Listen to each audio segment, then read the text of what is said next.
নমস্কার, বিয়ন্ড স্পোর্টসের পর্দায় সকলকে স্বাগত। আমি রয়েছি আপনাদের সঙ্গে অনির্বাণ। এই মুহূর্তে রয়েছি স্পোর্টস অথরিটি অফ ইন্ডিয়া এবং তাদের আয়োজিত আজকে ভারতবর্ষকে যারা আন্তর্জাতিক স্তরে সোনা পাইয়ে দিয়েছে আর্চারিতে তাদেরকে সম্বর্ধিত করার একটি প্রচেষ্টা আজকের অনুষ্ঠান দ্বারা তাদের সেখানে উপস্থিত রয়েছেন শ্রেয়াস ভারদ্বাজ এবং সাহিল রাজেশ যাদব। পরবর্তী অলিম্পিক নিয়ে তাদের কি পরিকল্পনা এবং এই জয়টি নিয়ে তারা কি বলছেন, আসুন শুনে নেব বিয়ন্ড স্পোর্টসের পর্দায়। Thank you. तो एले एले ओलंपिक इसके लिए जो अभी हम लोग का यहाँ पे जो विजन दिखाया है जूनियर लोग जो जितना अभी आ रहा है कंपाउंड या अभी जो कंपाउंड भी हम लोग का ओलंपिक में ये हो गया है, मिक्स टीम में हम लोग का अभी पार्टिसिपेट होगा उसका भी। तो मुझे लगता है कि अभी आगे जाके फ्यूचर में और अच्छा होगा, क्योंकि अभी बहुत सारा जगह पे आर्चरी के लिए ज्यादा फैसिलिटी हो गया। जो हम लोग जब टाइम था तब उतना फैसिलिटी बहुत कम था। जैसे यहाँ साई सेंटर में भी जैसे अभी अभी जो फैसिलिटी है वो शुरुआत में था, लेकिन उतना मतलब पूरा नहीं था, लेकिन ज्यादा अभी और अच्छा हो गया है। तो मुझे लगता है कि जूनियर जो अभी विजन रखा है, मुझे लगता है कि आगे जाके एले ओलंपिक के लिए बहुत अच्छा होगा। मुझे लगता है उस टाइम हम लोग को लिए मेडल आएगा। और जो सेकंड क्वेश्चन है उसके हम लोग बहुत कोशिश तो किया है ओलंपिक में मेडल के लिए, क्योंकि मेरे को लगता है जैसे हम लोग का थोड़ा सा मेंटल थोड़ा ये है, तो उसके वजह से हम लोग एकदम लास्ट मोमेंट में हम लोग ये हो जाता है। तो मुझे लगता है जो अभी आगे का फ्यूचर है हम लोग का, उस लोग के लिए मेनली मेंटल स्ट्रॉन्ग होना पड़ेगा। जैसे बाहर का चाइना या कोरियन जितना भी ये लोग ट्रेनिंग करते हैं, यूएसए, अभी तो यूरोप कंट्री वाला कंट्री भी बहुत अच्छा ये हो गया, अच्छा प्लेयर आ गया है, तो मतलब टफ हो गया कंपटीशन। तो इसलिए लगता है कि अभी मेंटल जो ट्रेनिंग है ज्यादा अच्छा होगा, तो हम लोग को लगता है कि और आगे ज्यादा फ्यूचर में और अच्छा होगा, तो ओलंपिक में मेडल लेके आएगा। Thank you. अच्छे एक्सपर्ट साइंटिस्ट को इन्वॉल्व किए हैं हमारे टीम के साथ, तो इसमें साइकोलॉजिस्ट भी बहुत अच्छे हैं, जो कि धीरे धीरे काफी इम्प्रूवमेंट आ रही है हमारे आर्चर पे, जिससे कि वो हर एक स्टेज को धीरे धीरे हर एक हर्डल को वो पार करने में समर्थ हो रहे हैं। तो मेरे को लगता है कि हम लोग एलए का जो प्लान जो है हम लोग उसमें जरूर सफल होंगे। तो इसमें हमारे स्पोर्ट्स साइंटिस्ट का बहुत बड़ा हाथ है, और हमारे साइड यह है कि वो हर एक तरीके का वर्कशॉप भी करा रहे हैं, जिससे कि कोचेस भी डेवलप हो रहे हैं, साथ साथ में आर्चर भी डेवलप हो रहे हैं। तो मेरे को लगता है एलए का हम लोग जरूर अचीव करेंगे। जैसे खेल में होते हैं बाहर से टीम करने वाले अपने टीम को चीयर्स करते हैं, उसमें हल्ला गुल्ला बहुत सारा सिस्टम होता है। तो इसके लिए हम लोग सेम जैसे कोरिया में सेम जैसे आपका ओलंपिक एरिना है, उसमें एक साल पहले से सेम तैयारी करते हैं, सेम एरिना बनता है, सेम स्क्रीन सामने होता है, जिसमें भी मशीन है रिकॉर्डिंग और सब सेम होता है। पब्लिक में स्कूल के बच्चे, पुलिस के बच्चे, जैसे ओलंपिक एरिना में पब्लिक होता है वैसे क्राउडनेस बना करके प्रैक्टिस कराते हैं एक साल से।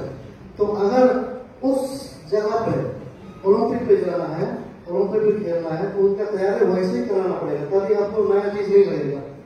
क्योंकि नया जाएंगे हम नया जगह पे एक मतलब देखेंगे कि ये जगह अलग है, अगर आप रोज उसमें प्रैक्टिस करेंगे तो उस समय आपको ये अलग नहीं लगेगा, ये लगेगा कि ये एरिया में हम लोग रोज प्रैक्टिस करते हैं। तो ये हमारा कॉम्पिटिशन नहीं है, ये प्रैक्टिस कराइए, हम प्रैक्टिस कराइए, इस ग्राउंड में खेलेंगे। और साइकोलॉजिस्ट क्या होता है, अगर आप रोज जो चीज करते हैं वही गेम में भी करेंगे, चैंपियनशिप भी करेंगे, करंट जो टूर्नामेंट खेला, तो आपके लिए सेफ है। अगर साइकोलॉजिस्ट की तरह से तैयारी नहीं किया, मेंटल ट्रेनिंग नहीं किया, मेंटल ट्रेनिंग बहुत बड़ा होता है, जो आपका बैकग्राउंड से जो भी आवाज आता है उसको कंट्रोल करने के लिए, उसके लिए बहुत सारा थेरेपी होता है, मेंटल ट्रेनिंग कोच कुछ है। तो वो अगर आप करते रहेंगे रेगुलर, तो आपको बाहर का आवाज सुनाई नहीं देगा, सिर्फ आप फोकस अपने टारगेट पे करेंगे, अपने टेक्निक पे, अपने शूटिंग पे, तो आप परफॉर्मेंस हमारा प्रैक्टिस में जो परफॉर्मेंस होता है वही कंपटीशन में परफॉर्मेंस हासिल कर सकते हैं। तो ये बहुत जरूरी है हम लोगों को ओलंपिक में अचीवमेंट करने के लिए तैयारी करना।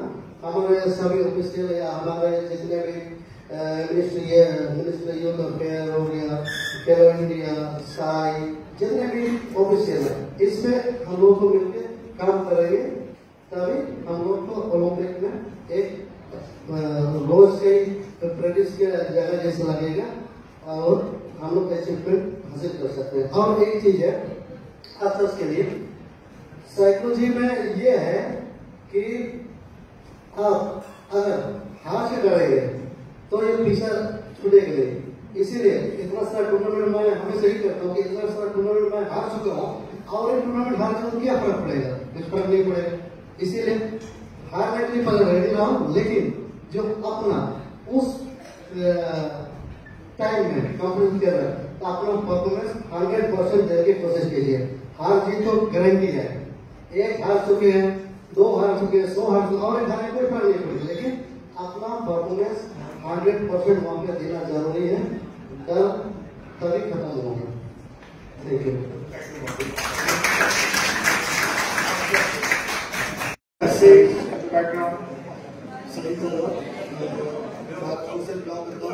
वहाँ पे इंडिया को रिप्रेजेंट करने गया था। It was my first international meet. तो ऐसा था कि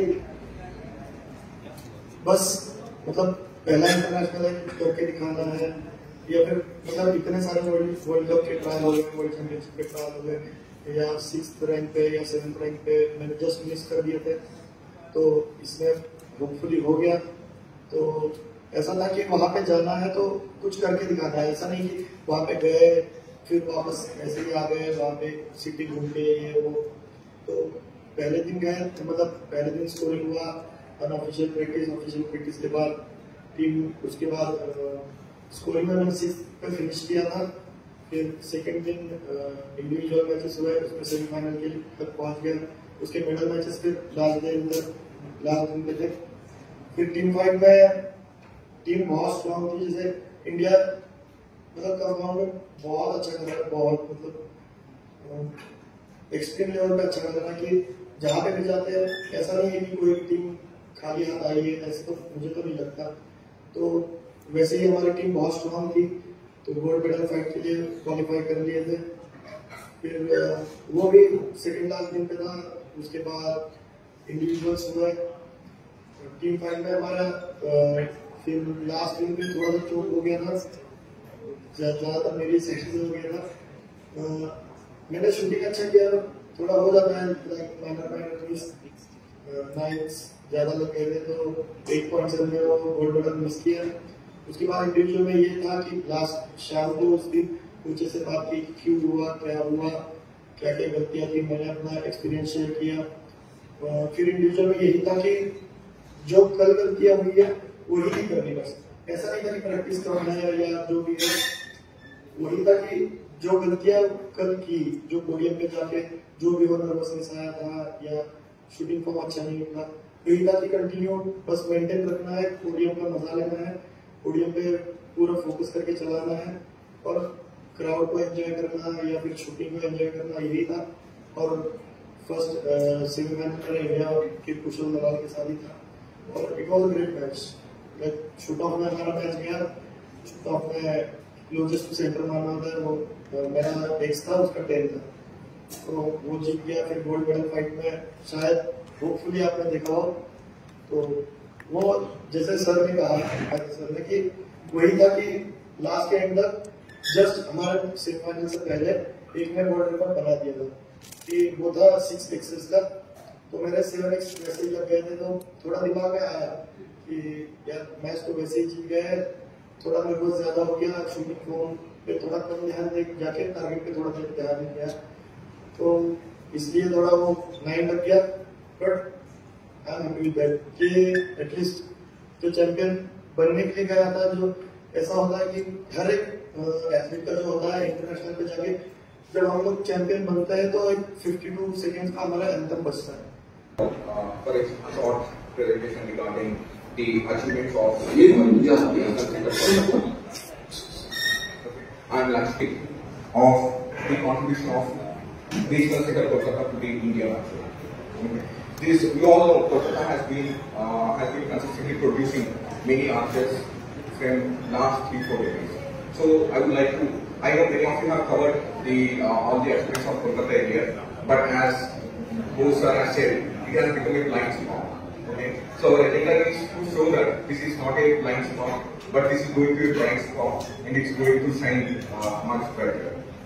दोस्तों, मतलब कि वहाँ पे लाइट्स का सपोर्ट नहीं रहता है या कुछ और चीज सपोर्ट नहीं रहता है। आपको क्या है, आपने अपना डिस्टेंस को आपको एज्यूम करना है और टारगेट्स दिए रहेंगे। वहां पे आपको जाकर आप उस डिस्टेंस को नाप नहीं सकते। आपको अपने अंदाज में एज्यूम करना और साइड सेट करके और थर्ड तो फ्री राशि ये था कि वैल्यूज में जाके फीचर टारगेट वहां भी थे, केसेस वहां भी थे, बट जो जनरल में जो हम लोग फ्लैग सर्विस में चलाते हैं वहां पे क्या रहता है, कुछ वैल्यूज पे रहेंगे टारगेट्स, कुछ डाउन साइड पे रहेंगे, कुछ टारगेट ऐसे रहते हैं जो कम से कम 12 फीट उनका मतलब कि जो होता है डिस्टेंस डाउन हो जाता है नीचे आते आते।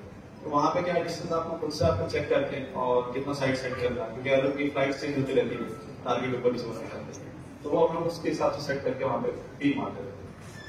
वो मतलब उनका एक्सपीरियंस भी है, बहुत खेले हैं वो ऑब्वियसली। तो जैसे एक फर्स्ट सेमीफाइनल हो गया था ना, तो मैंने बोला कि भैया मेरे को मतलब मैं उनको भैया बोलता हूँ, तो पहले से जानता है, तो मैंने बोला भैया मेरे को थोड़ा रिलैक्स लग रहा है कि जैसे आ गया है, मेडल कंफर्म हो गया। वो बोले यही नहीं चीज करनी है, जैसे तुम्हारा सेमीफाइनल हो गया, तुम सेमीफाइनल जीत गए हो, तो हम लोग यही बड़ी गलती कर देते हैं कि हमें एक मेडल कंफर्म है, विच इज नॉट गुड। हमें अगर चैंपियन बनना है तो ये माइंडसेट से तो नहीं होगा, कुछ भी हो जाए कि अगर तुम्हें एक मेडल, अगर मेडल ही चाहिए था तो ब्रॉन्ज नहीं था, वो भी चीज चले। तो वो सब चीजें बहुत मैटर करती है कि तुम लोग कितना मेंटेन रहते हो, फोकस रहते हो। आफ्टर तो जैसे एक सेमीफाइनल होता है, थोड़ा सा गैप मिलता है हमें, वो वहां पे जाते पवेलियन में जाके थोड़ा बैठने का, जैसे सेकंड सेमीफाइनल हो या ब्रॉन्ज मेडल मैच हो, तो वही उन्होंने बताया कि ये नहीं होना है, कुछ भी हो जाए रिलैक्स मत हो, पूरा फोकस उसी पे मेंटेन रहो कि हमें चैंपियन बनना है, हम चैंपियन बनेंगे।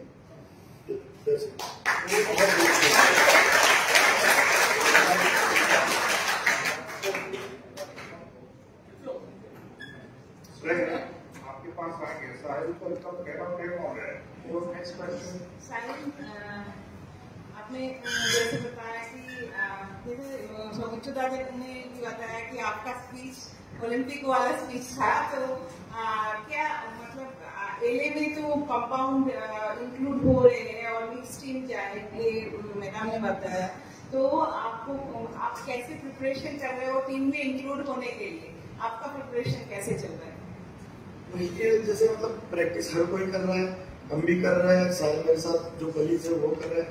तो एक वो होता है ना कि at the point of tournament कि तुम लोग एक एक माइनर चीज को कैसे मतलब कितना फोकस से करते हो, एक एक पॉइंट जो होता है वो कितना ध्यान लगा के, या फिर टूर्नामेंट में जैसे होता है कि थोड़ा नर्वसनेस होता है, उसको तुम कैसे कवर कर देते हो। जो मतलब एक जैसे होता है डर सबको लगता है, अगर इंडिविजुअल मैचेस है गोल्ड मेडल फाइट में सबको डर लगेगा, वो भी है। जैसे हमारे ट्रायल्स 4-5 दिन कम से कम चलते हैं, तो 4-5 दिन तक तुम लोग कैसे फोकस करते हो। ओलंपिक का ट्रायल्स हमारा 3 दिन ट्रायल होते हैं, कंटिन्यू 3-4 महीना चलते हैं, तो हर एक ट्रायल है, ट्रायल के बाद तुम लोग कितना फोकस रहते हो, कितना कंसिस्टेंट रहते हो, ये सब मैटर करता है। तो वही है कि पूरा कंसिस्टेंट रहना है। अभी अगले साल एशियन गेम्स है, इस साल एशियन चैंपियनशिप है, तो धीरे धीरे प्रोग्रेस करते जाएंगे। ये फर्स्ट था, ये फर्स्ट स्टेप चढ़े, तो आगे देखते हैं।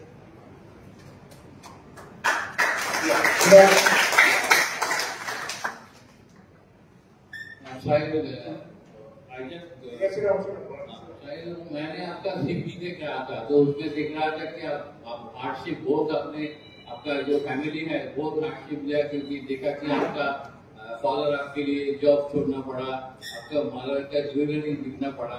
तो ये जो इधर भी डायरेक्टर मैम भी बैठे हैं, तो मैं इसीलिए बोला कि उन्होंने बोला कि आपको कोने कोने में हम लोग को पहुंचना है, आप सबको लेने के जाने के लिए। तो आप जो इतना हार्डशिप फील किया, तो आप क्या सजेशन दोगे कि जो आप जैसे उठ के आया इतना नीचे से कि इतना हार्डशिप से, तो क्या करने से ये हार्डशिप नहीं करना पड़ेगा? क्योंकि आपको कोई सजेशन है जो जिससे आपको देख के और भी अच्छा आएगा, जिसको आपको थोड़ा हेल्प मिलेगा? मेडल के बाद मिलने के बाद नहीं, मेडल मिलने के पहले क्या हेल्प मिलना चाहिए जो आप लोग को आर्चर में आने के लिए आपको प्रोत्साहित करेंगे? जैसे अभी बहुत सारे खिलाड़ी